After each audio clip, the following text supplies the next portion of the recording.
quando a gente lê as epístolas do Novo Testamento, gente, fica claro que as leis da Antiga Aliança não estão de nenhuma maneira, nenhuma forma ligada ao cristão que está debaixo da Nova Aliança. Ponto. Tá? O que o Antigo Concerto fez, ele serviu um propósito por um determinado período de tempo, tá? Mas agora, ou seja, ele era um aio, ele teve um propósito. O propósito era o quê? O povo era continuamente mau, eles não tinham noção. As transgressões eram muitas, então teve que vir uma lei, tá? Até porque eles não quiseram, se lembra? Não quiseram ter um relacionamento com Deus ali no Monte Sinai. Falaram, não, Moisés, fala tu conosco, não fale Deus, senão nós morreremos. Ok, então eu vou lá e falo. Foi lá, falou, ó, 613 leizinhas aqui para vocês seguirem. Vocês aceitam? Aceitamos. Vamos fazer tudo conforme o Senhor nos ordenou. Ok, então essa é a aliança, tá? Foi isso que aconteceu ali. Então mas ela serviu por um determinado período de tempo. 430 anos depois de Abraão, Moisés trouxe a lei. E ela serviu até Cristo. É isso, gente, tá? Mas assim, hoje a gente está dentro de uma aliança muito melhor que a nova aliança. Porém, nós temos que manter, sim, agora dentro da lei do amor de Cristo, né, os princípios morais que a antiga aliança tinha.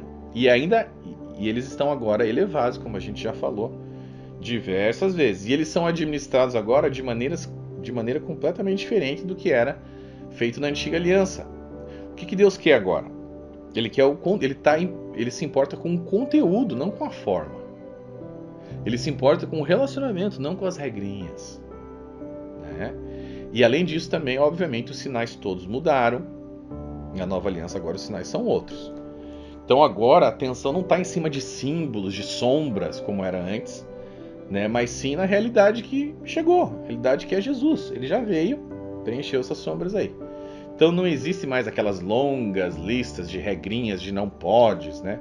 Porque agora o Espírito Santo ele guia o cristão, né? É o bom senso, é a consciência do cristão. O Espírito Santo está ali buzinando ali no ouvido do cara, não faça assim, não faça assim. Por quê? Porque ele tem um relacionamento íntimo, deveria ter pelo menos um relacionamento íntimo agora com essa pessoa, tá? Então, os termos da aliança mudaram agora para princípios morais, né? E não são mais destinados somente ao povo de Israel, mas a todas as nações da terra, tá? Então, assim, o que acontece? O Novo Testamento ele ensina que a gente não pode adicionar nada ao trabalho que já foi realizado por Cristo na cruz para nossa salvação, gente. Essa, na verdade, é a beleza do Evangelho. A gente não tem o que fazer para se salvar. É aceitar o que Cristo fez por nós, tá? Então, se você busca adicionar algo à obra já realizada por Cristo na cruz, através de observância de preceitos, principalmente da antiga aliança, então não só você está desprezando o sacrifício de Cristo, como você também corre sérios riscos de decair da graça de Deus, é o que diz ali Gálatas 5:4, né? E você vai cair em maldição também por estar pregando um evangelho que é um evangelho diferente, anátema, tá? Então Gálatas 1:8 e 9 fala sobre isso.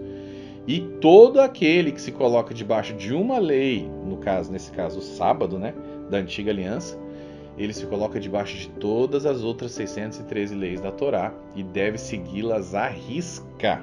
Tá? Isso está em Gálatas 5:3, Tiago 2:10, sob pena de perdição eterna. Tá? Então a gente está concluindo todo o assunto aqui. Mas a verdade, tem muita gente que fala assim, mas tá bom, Gleice, então me comprove. Sempre tem um adventista que fala isso. Me prove na Bíblia que o sábado foi alterado para o domingo. O sábado não foi alterado para o domingo. Aí que está o problema. Isso aí é uma outra loucura. Tem realmente evangelhos que falam, não, o sábado foi alterado para o domingo. Não, doutrinariamente não. Doutrinariamente não existe nenhum dia de obrigação de você adorar a Deus mais ou ir na igreja. Não existe nenhum dia. Essa história acabou. Tá? Então, o que existe é que o que a gente pode notar, existe sim evidências, né, de que o povo ali da igreja primitiva, eles davam uma certa relevância para o primeiro dia da semana, ali para o domingo, né? Provavelmente pelo fato de que Jesus ressuscitou nesse dia, mas isso não é suficiente para a gente afirmar que houve uma mudança de guarda de dia, de sábado para domingo. Não, tá? Vamos ser justos aqui. Não houve isso, tá? O que houve foi uma mudança histórica e cultural, mas não doutrinária. Ou seja, os cristãos da igreja primitiva, a maioria deles, pelo menos, eles passaram a se reunir e a congregar no primeiro dia da semana, em memória à ressurreição de Jesus, né? E propositalmente, não mais no sábado, porque eles não queriam confundir ali a adoração deles, a congregação, etc., com o Shabá, com as regras do Shabá judaico. Então eles, peraí, não vamos se meter nesse dia aqui, vamos se reunir no domingo, tá? Que é melhor, Cristo ressuscitou no domingo e tal. E isso aqui também representa uma nova aliança, a gente já não está mais na velha aliança, não vamos confundir as pessoas. Então vamos mudar o dia. Foi algo cultural, gente, foi algo cultural, sabe? Da mesma maneira que foi algo cultural, também a própria adoração e o ensino nas sinagogas judaicas no sábado, tá? Isso não começou lá com Moisés, isso começou essa ideia de ir, né, ao templo nos sábados para aprender sobre as escrituras, não sei o quê. Isso só começou depois, lá de Nabucodonosor, da construção do segundo templo, com as sinagogas que tinham em volta, que as pessoas, né, queriam ir para locais, não queriam viajar tanto para ir no templo, então começaram a ser construídas sinagogas em volta ali, nas cidades vizinhas, para ficar mais fácil das pessoas irem cultuarem a Deus, tal. E tá. Então começou culturalmente nesse período aí. E também houve essa mudança, portanto, cultural, histórico-cultural, quando Cristo morreu e ressuscitou. E aí eles utilizaram ali o dia de domingo, tá? Mas eles evitaram que esse dia fosse o sábado, porque eles não queriam que os cristãos judaizantes da época, que eram os adventistas da época, colocassem esses cristãos novamente debaixo do jugo da antiga aliança, que era o que eles queriam fazer. Então Paulo repetidamente ele exortou as igrejas dele, a igreja de Gálatas, Colossos, a igreja ali de Roma,